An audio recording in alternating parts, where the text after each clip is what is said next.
Mujeres políticas. Ellas tienen la palabra. Bienvenidos y bienvenidas a Mujeres Políticas, el nuevo espacio de Radio Universidad que llega para poner sobre la mesa las voces de mujeres de la política local. Ellas tienen la palabra. Mi nombre es Rebeca Rodríguez y hoy vamos a dialogar con Carolina Zelagowski. Ella es abogada y escribana con un posgrado en Derecho Administrativo de la Universidad Austral.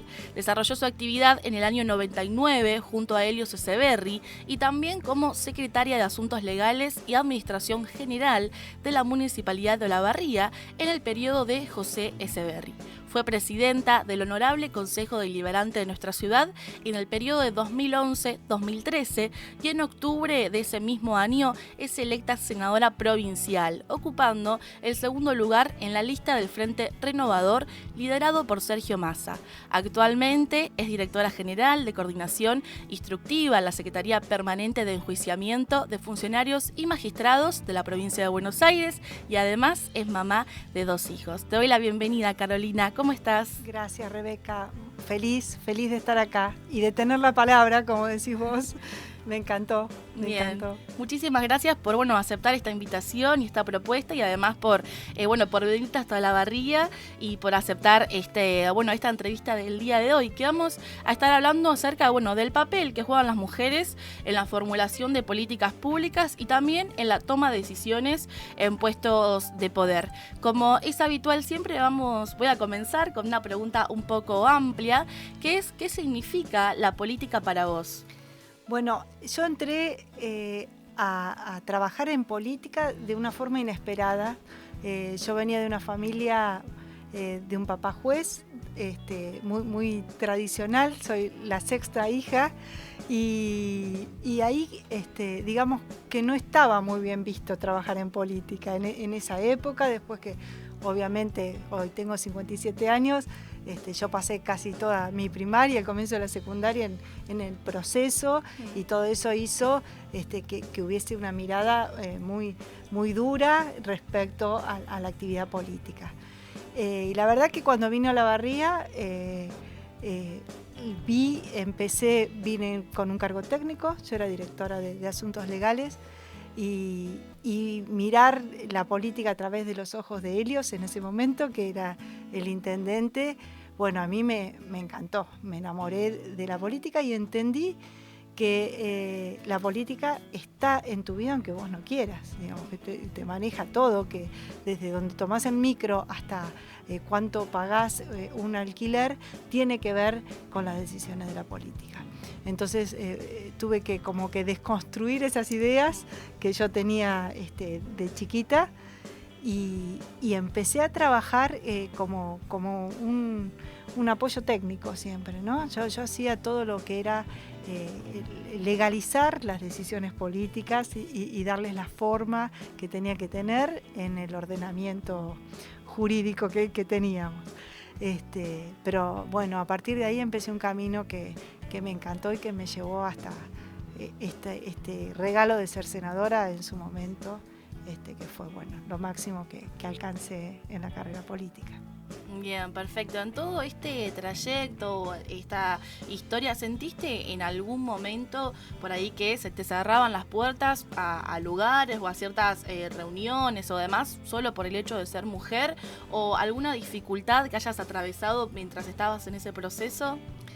Sí, la verdad es que viví los dos lados, ¿no? Porque hay un momento que uno siente, no, podés hacer todo. No es cierto que esté el techo de cristal, no es cierto que no sea, que se trate distinto a las mujeres. Pero la verdad fue que en la medida que me sumergí, profundicé en las distintas áreas de la política, ser mujer me dio oportunidades y a su vez me dio limitaciones. Me dio oportunidades, digo, porque claramente estuve en la lista de senadores porque en ese momento existía la ley del tercio. Exacto.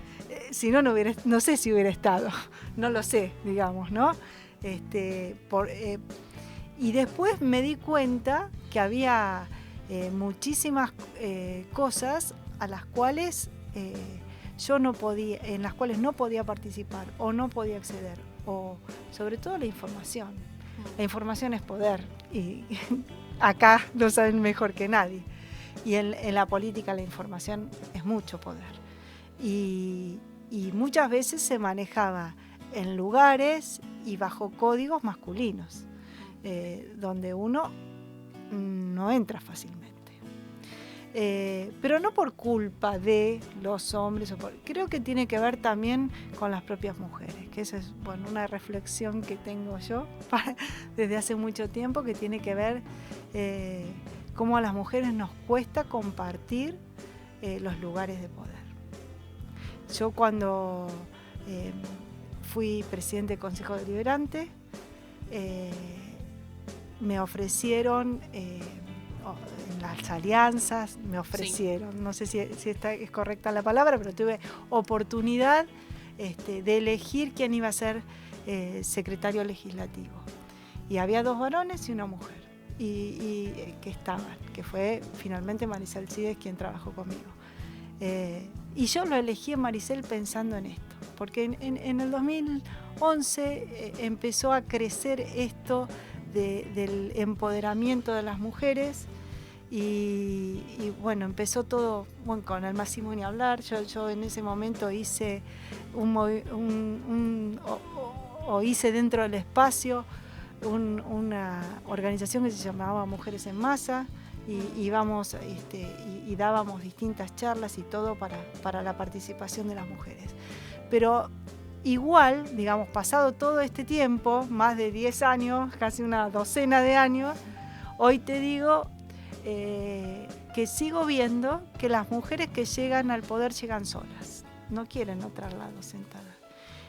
Y la verdad que a mí no comparto eso. A mí me parece, tuve por la política grandes amigas como de todas las edades, como fue Irene Blanco, como es Vicky de Belli, que hoy no está, pero acá en Olavarría por circunstancias de la vida, pero que fue concejal también y que digamos, y cuando yo tuve que elegir, miré también, digamos, la oferta de las mujeres como profesionales y como todo, y como políticas. Claro. Y me parece que tenemos que dar ese espacio. Porque yo, si digo, tuvimos una gobernadora, no recuerdo una ministra que se haya destacado con la gobernadora que hubo. O tuvimos, o tenemos, no sé, un montón de mujeres de la política muy destacadas, y nunca ves que al lado tenga otra mujer sentada. Entonces, ¿por qué pasa eso? ¿Por qué nos pasa eso? Que cuando llegamos queremos estar solas, benditas entre todos ellos. Es para pensarlo. Sí, me gusta esa reflexión.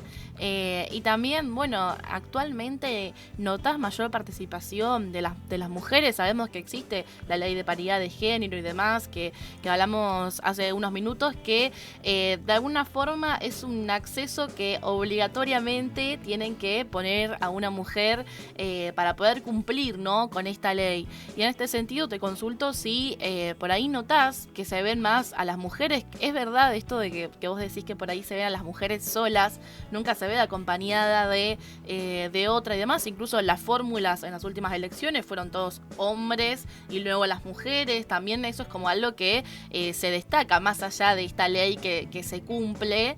Es como difícil poder ver a las mujeres en estos lugares de poder tan grande. Sí, es difícil. Mira, yo creo que todavía la ley es necesaria, porque no es fácil lograr la paridad en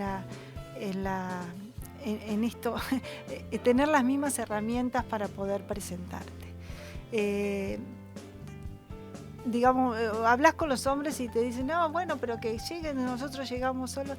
Sí, llegan solos, pero la verdad que culturalmente vienen con una ventaja. Sí, o por lo menos era así en mi época. Digo, yo tuve un marido divino, tengo un marido divino que siempre me acompañó y que siempre dividimos las tareas y las asumimos juntos. Pero no le pasa a todo el mundo. Y de todas maneras yo tenía una formación donde a mí me preocupaba saber si en mi casa había o no había comida, y por ahí ese tipo de cuestiones, los hombres están más liberados, y están más liberados también de la crítica, porque las cosas que se dicen a veces de las mujeres que llegan a algún lugar, como que llegaron porque están con fulano, con mengano, o que quién sabe Dios qué habrán hecho para estar ahí, tiene que ver con un patrón cultural que te hace creer que el que está ahí es porque es por otra cosa y no por sus propios valores o talentos. Entonces, nada, me parece que por ahora es necesario. Sí, coincido, y que además a los hombres tampoco se les genera esto de decir, bueno, estuvo con tal, entonces de esa forma llegó. Nunca se los cuestiona, llegaron y punto, es medio así. Tal cual. En este sentido, recordando por ahí un poco tu paso en estos lugares, si recordás algún momento que destaques o que sientas como importante, tanto en tu paso como presidenta del Honorable Consejo Deliberante o también como senadora, ¿qué fue por ahí algo que recuerdes o que destaques de ese momento? Montones de cosas, pero como presidenta, en relación a mi condición de mujer, ¿decís o en general? En general, lo que más por ahí recuerdes o que te haya marcado. Tuve, no sé, como momentos de gloria y como momentos y momentos también muy difíciles como presidente del Consejo Deliberante, como fue cuando le hicieron la interpelación a José, que yo manejé esa sesión. Y me parece que, bueno, en su momento políticamente terminó bien para nosotros, pese a que fue una situación límite. Tuve momentos donde tuvimos al sindicato invadiendo el Consejo Deliberante. Yo saqué en ese momento a los concejales hombres de la sala para que no hubiera peleas, y eso me sirvió también porque en la idea de ser mujer pude como ir conduciendo esa situación donde se rompieron bancas, donde pasaron un montón de cosas violentas que no. También tuve compañeros concejales que por suerte han crecido, por lo que veo, pero desagradables o que no actuaron con toda la honestidad que debieran haber actuado, con todo el respeto que debieran haber actuado. Por ejemplo, había un concejal en ese momento que en varias sesiones daba vuelta a la banca y se ponía de espaldas de modo de protesta, una cosa que hoy la pienso como de una violencia que en ese momento no se vivió así, ni se destacó, ni se lo destacó la prensa, ni lo destacó nadie, pero era realmente violento porque era una forma de ignorar la conducción que yo llevaba de las sesiones. Bueno, realmente fueron 2 años heavy los que estuve y esto, ¿no? Llevar la presidencia siendo mujer después de 20 años que venía llevando el Changoné, un montón de hombres, fue un reto para mí. Y bueno, y tuve el apoyo de otra gente también, ¿no? Me acuerdo de esto, pero también recuerdo el amor y el cariño de gente, y de gente que se conoce y de gente cuyos nombres sé yo, ¿no? Porque sí, también tuve muchas amigas, como, bueno, tuve una secretaria a la que adoraba, que era Celia, que todos los días estaba ahí bancando la emocionalidad, que yo no la podía abandonar, ¿viste? Porque tampoco creo en eso, que uno, como es mujer, pero está haciendo una tarea que siempre hicieron los hombres, tenés que dejar tus emociones. Yo soy como soy y tengo cierta sensibilidad que hace que haya cosas que me emocionan y que se me saltan las lágrimas, más cuando era más joven, ¿no? Estoy más vieja, no tanto, pero cuando uno es joven, viste que enseguida reaccionás a un montón de estas cosas, y había mucha gente que me apoyaba. Sí. Entonces, bueno, eso. Y cuando pasé al Senado, descubrí mucho más esto de 2 cosas, digamos. Por un lado, que uno empieza a tener un tema que que hoy charlaba también con una amiga, esto de que cuando vos tenés un determinado cargo, tenés alrededor mucha gente que te soba el lomo y te ensalza, no te ayuda a manejar bien tu soberbia o tu narcisismo, porque te hacen creer que, y eso te obliga a ejercitarte y a conducirte mejor y a saber, a ver si realmente, o a ubicarte, que no es por vos, sino por un cargo que estás ejerciendo eventualmente en ese momento. Y por otro lado, a esto el mundo de los hombres. A mí en el Senado me pasó, yo fui presidente de ACA, que es la Comisión de Asuntos Constitucionales, fui vicepresidente, y presidente de legislación, que es como digamos, la comisión por donde debieran pasar todas las leyes. Pero claro. ¿Qué descubrí ahí? Que me hacían trampa. ¿En qué sentido? Que después de esto vos tenés las reuniones estas que no integrás de hombres, o de muchos hombres, que arreglan las cosas y te desvían los caminos normales que antes se había determinado personaje en una comisión teniendo la presidencia, el expediente pasaba por A, B y terminaba ahí. Claro. Y cuando estaba yo, me los cambiaban los circuitos, ponele. Y eso es lo que yo digo, eso es el techo de cristal contante e insonante, digamos, ¿no? Cuando uno lo palpa así. Sí. O decir, ¿cómo? ¿Qué pasó? ¿Cómo no me enteré yo de que esto estaba, de que había arreglos, y esos arreglos se hacen en otros lugares? Sí. ¿Y cómo hacías, no, en ese momento como para imponerte o decir, bueno, tanto en la presidencia del Consejo, decir, bueno, acá mando yo ante tanta violencia, si se quiere, o por ahí hechos que pasaban inadvertidos, como vos bien decís? ¿Cómo haces para imponerte ante esa situación?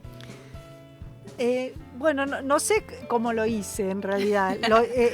Lo hice con mucho apoyo de mi familia, sí. Y lo hice nada, porque por otro lado uno está convencido de lo que por lo que está luchando. Claro. ¿No? La convicción en lo que uno está haciendo te lleva. Y también porque yo tenía la idea de que creo que muchas mujeres de mi generación la teníamos, que teníamos que hacer como los hombres muchas cosas. Entonces, esto que te digo, yo llegué a la dirección de legales y estudiaba y me preparé ese posgrado que del Austral, yo lo hice sin dormir, yendo de noche los domingos, volviendo de noche los lunes, porque no me daban nada más que el día para cursar. Yo el martes trabajaba a las 7 de la mañana, que empezaba la municipalidad en ese momento, y entonces vos tenías que saber más que el resto para claro. poder. Yo el reglamento del Consejo Deliberante lo conocía como nadie, y sabía y los corregía. No sé si eso está bien o está mal, pero decía, ¿usted qué quiere hacer? Un incidente de no sé qué, tal cosa, tal otra, para poder mostrar que me merecía estar ahí. No sé si está bien, porque uno vivía muy exigido también. De hecho, después de empezar, no, tengo presión alta, tengo esto, tengo lo otro, y no, digamos, porque era mucho esfuerzo, claro, porque querés hacer todo, el cuerpo. Pero la forma de hacerlo, o era la herramienta que a mí me habían enseñado y que tenía en ese momento, era estudiar mucho y ser mejor, y mostrar que podía ser tan bueno o mejor que el otro. Esa era la idea. Bien, en este sentido, por ahí volviendo al principio también, que hablaste por ahí de Helios y demás, quería preguntarte qué te llevó como a comenzar a adentrarte, que fue lo que te llevó a la presidencia, decir, bueno, yo creo que la política puede llegar a transformar o a cambiar vidas, decir, bueno, pensar en que todos tengan un plato de comida, o crear políticas públicas para que las familias de Olavarría, por ejemplo, estén mejor. Y en este sentido también te consulto, bueno, si ves algo distinto también a lo que fue cuando vos comenzaste, a lo que ves ahora o lo que es hoy, ¿no? La política en general. Bueno, Helios era un hombre que pensaba 20 años. Entonces, para mí eso era fundamental. Sabía dónde quería ir. Olavarría tiene que ser el corazón de la provincia en ese momento, ya, como plaza médica. Y entonces eso llevó 20 años traer la universidad acá, o más, desde el... Y esto de tener una brújula, y bueno, José otro tanto pensaba para dónde tenía que crecer la ciudad, cómo se iba a hacer, qué iba a pasar. Esto te enciende la esperanza. Y la esperanza es lo que las mujeres no... Los hijos son esperanza, digamos, ¿no? Uno cuando tiene un hijo tiene un sueño. La política está bien llevada, está llena de sueños y de hijos que uno empieza a tratar de hacer crecer. Y la verdad que te vas enganchando y enamorando y viendo el paso a paso. Y querés ser parte. Y estás orgulloso de ser parte, ¿no? Yo me sentía orgullosa cuando trabajaba así, siempre. Entonces no tenés horarios, no tenés... y tratás también de responder. Y de responder a eso. Todo se va dando como con una naturalidad que no fue que un día pensé, incluso yo no había pensado ni nunca estuvo entre mis objetivos personales llegar a ser senadora o llegar al Consejo Deliberante, tampoco. Yo estaba bien pero lo que hacía todos los días lo hacía con absoluta convicción y entrega y servicio. La idea de la política es servicio, y al que no entiende eso no entiende nada. No entiende nada. Si cree que es para él, se equivocó. O sea, en eso hay que replantearse las cosas. No es para que vos llegues o para que vos tengas o para que vos... La política es para los demás. Administrar es eso. Administrar justicia también es para los demás. No es para que vos seas juez y te digan qué bien, qué capo que sos. Entonces, bueno, te seduce o lo seduce aquel que tiene la vocación por el otro. Si no te lleva a eso. Es un mal concepto que estás teniendo si crees que vas a conquistar algo para vos haciendo política.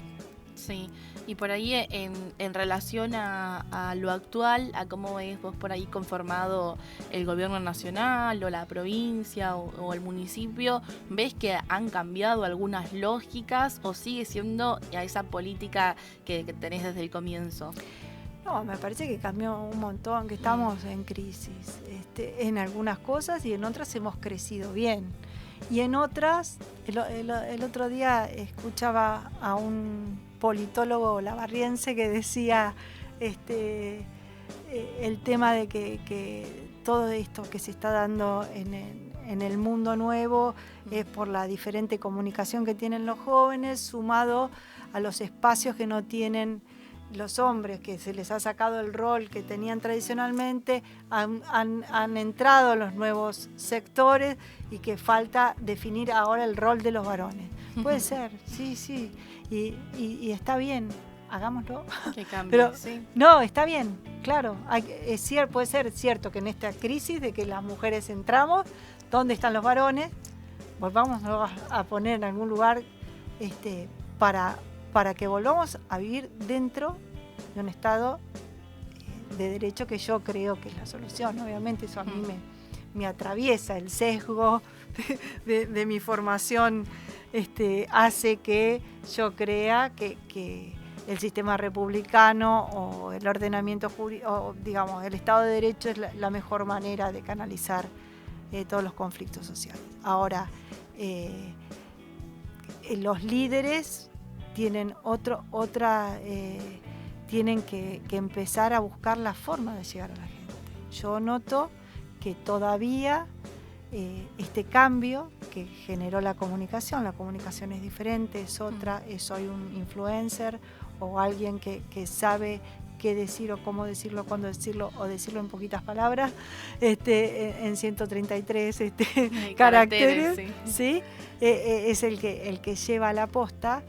Entonces, si es así, o bien los que saben para dónde ir tienen que empezar a tomar esos caminos, o bien los que tienen esos caminos ya abiertos tienen que empezar a pensar qué quieren hacer con las nuevas sociedades y cómo solucionar los nuevos problemas, que un montón de nuevos problemas. No tienen los problemas que teníamos nosotros antes, pero tienen otros nuevos, como yo digo, ¿no? A mí lo que yo aprendí de Helios es que decía nosotros tenemos que hacer lo que la gente no tiene tiempo de pensar, ¿no? La gente que está en administrando o en la política tiene que pensar lo que el ciudadano común no tiene tiempo de hacer porque está pensando en cómo darle de comer a sus hijos, llevarlos a la escuela o X, ¿no? Lo de su vida diaria. Eso tiene que pensar el que está haciendo la política de Estado. Sí. Y bueno, y entonces yo no veo todavía gente que me proponga nada. Y eso me duele. Me gustaría que lo hagan de otra manera o lo hagan, como decíamos hace un rato, en 133 caracteres, pero que me digan para dónde vamos, qué piensan, cómo le van a solucionar a la gente, cómo llegar a su primer vivienda, cómo le van a solucionar a la gente los caminos que te matás por el camino porque hay un pozo, como eso. Me gustaría eso. Bien, por ahí volviendo hace un ratito nombraste acerca de los hijos, de cómo se sentía por ahí ser madre también, y en este sentido te consulto si la maternidad en tu caso fue algún obstáculo o cómo si se te hizo fácil, si no en este trayecto, y si la política tuvo que ver o no en esto también. Yo llegué a Olavarría con mi hija mayor de 3 años y mi hijito menor de 6 meses. Son los 2 hijos que tengo, Carito y Juani. Y lo hice porque, y bueno, vinimos los dos, mi marido también, de La Plata, y la verdad que hicimos como un equipo de trabajo para poder hacer todo. Con gente que nos ayudó. Yo tenía a una señora Isabel que fue casi la abuela que putativa, ¿no? La abuela que reemplazó a las abuelas reales de mis hijos, que los cuidó y que me ayudó. La gente de Olavarría un montón, mi vecina María Elena lo llevaba al colegio para que yo en el medio pudiera, porque yo tenía esa idea de que tenía que trabajar como un hombre. Yo jamás me pedí un día de artículo, como se decía antes, ni de nada. Cumplía a rajatabla como si fuera un hombre. No sé si está bien, por ahí no estaba bien. A veces había gente que creía que yo no tenía hijos, poca gente, digamos, o sea, porque yo no hablaba de mis chicos tampoco. Por un lado, para protegerlos, porque cuando uno está en algunos lugares está muy expuesto, en los lugares chicos estás expuesto todo el día. Vas al súper y la gente te dice, no a mí, ¿no? Pero por ahí al que es intendente, le dice, intendente, tengo un problema, y mientras está comprando la mayonesa, digamos, es difícil. Y por otro lado, porque también era una exigencia para ellos. Yo, en mi casa hay una anécdota que mi hija me reprochaba, cuando ya cumplió 15 años, en esa época se usaba pintar la calle, ¿viste? Que le pintaban, le ponían feliz cumple y le pintaban el asfalto. Y yo le prohibí, porque te imaginás que es un daño a la propiedad, le decía yo un montón de cosas, que no puedo, que no sé qué, que yo soy funcionaria. Y entonces las amigas le hicieron ese cartel en un trapo, qué sé yo, lo tuve colgado en el quincho no sé cuánto tiempo. Pero digo, también los hijos de la gente que está expuesta tienen otras exigencias. No pueden manejar, o sea, ninguno puede, pero digamos, cuando vos tenés un hijo adolescente, le decís, no, que no te vean borracho, que no te vean esto, que no hagan lo otro, que no manejes así, que no manejas despacio, que nadie te vea equivocarte. Y por ahí los chicos son tan adolescentes como el resto. Tal cual. ¿No? Y se equivocan también. Pero bueno, la verdad es que gracias a Dios fui madre y los tengo. Y en realidad digo, yo hoy por circunstancias de la vida estoy trabajando en La Plata, pero mi corazón está acá porque ellos están acá. Entonces a futuro pienso volver para estar cerca de ellos. Si es que sí, una sé que va a estar acá, pero el otro no sé, anda dando vueltas, girando. Bien, ¿ellos están estudiando acá en Olavarría? No, Carol es abogada y trabaja Bien. en una fiscalía acá, y Juaní es ingeniero electrónico y trabaja en Loma Negra, pero bueno, porque él ingresó, concursó y está dando vueltas por donde lo manda la empresa. Bien. Bien, así que está por ahí en tus planes volverte a la ciudad y demás, pero bueno, no.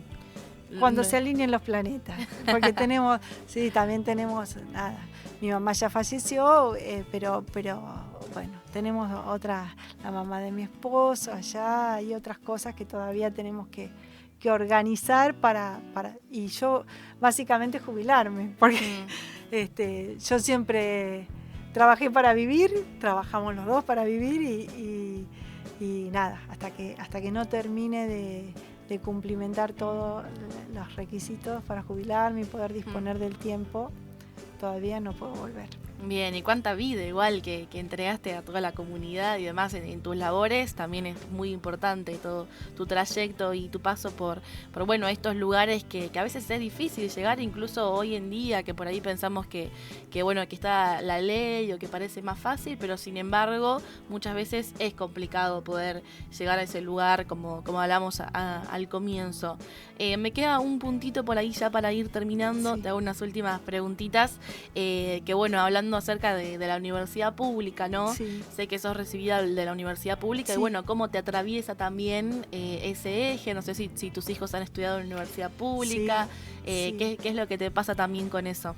Bueno, mis hijos hicieron su secundaria en la UNICEN, y yo amo la UNICEN por esto, porque realmente los formó como personas con una visión, una cosmovisión, así con la cabeza abierta. Me encanta.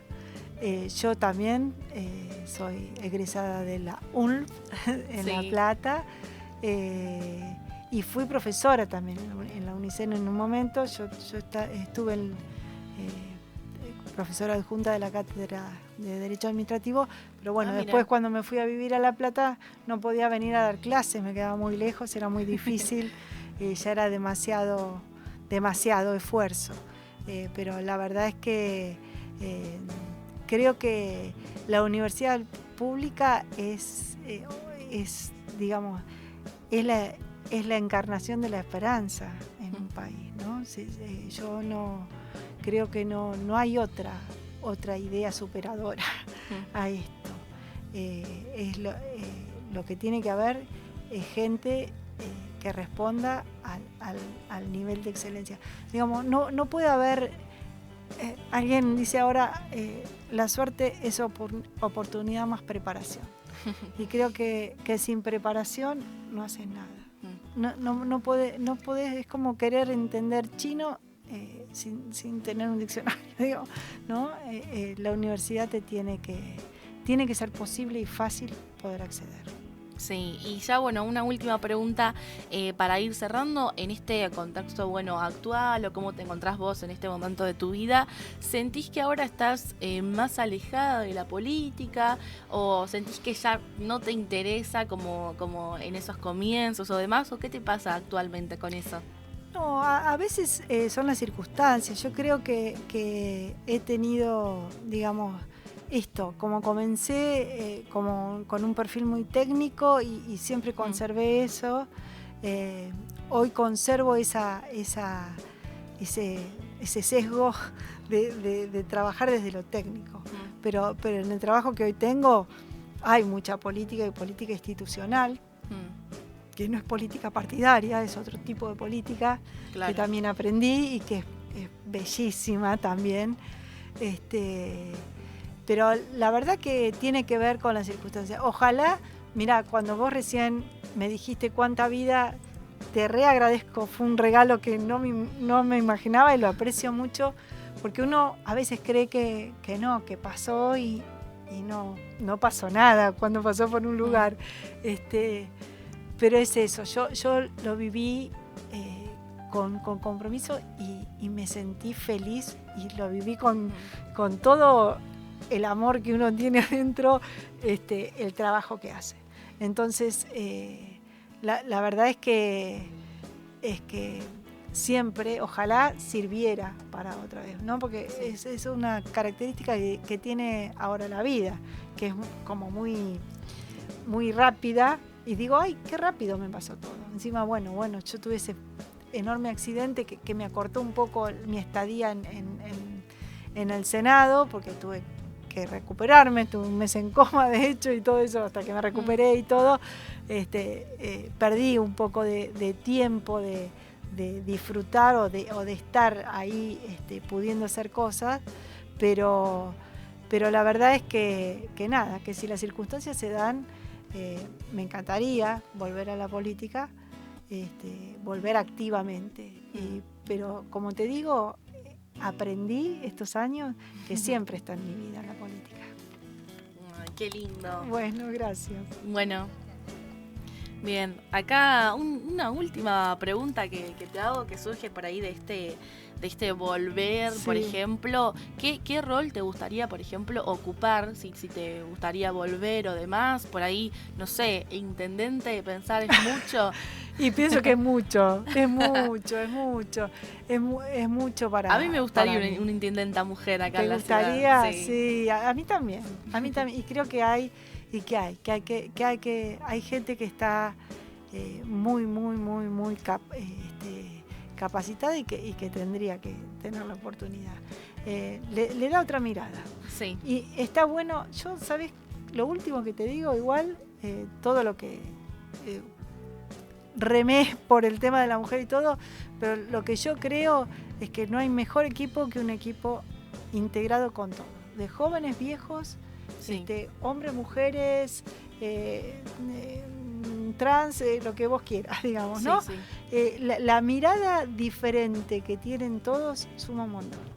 Y las mujeres en la cosa pública tenemos algo a favor, un carácter distintivo en general para mí, que es mucha honestidad en lo que haces.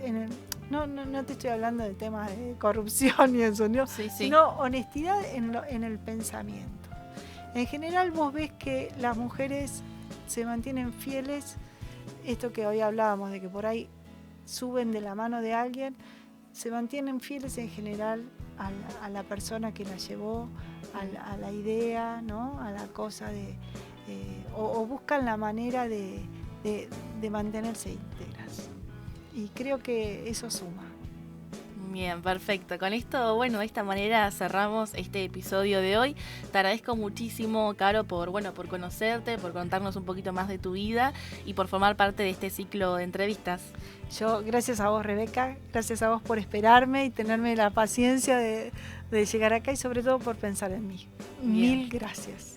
Bien, muchísimas gracias. De esta forma terminamos el episodio de hoy y esperamos que nos sigan escuchando, que esto es Mujeres Políticas, ellas tienen la palabra. Escuchá el próximo episodio con Fernanda Araneo, concejala por la Unión Cívica Radical en el periodo de 2013 a 2017.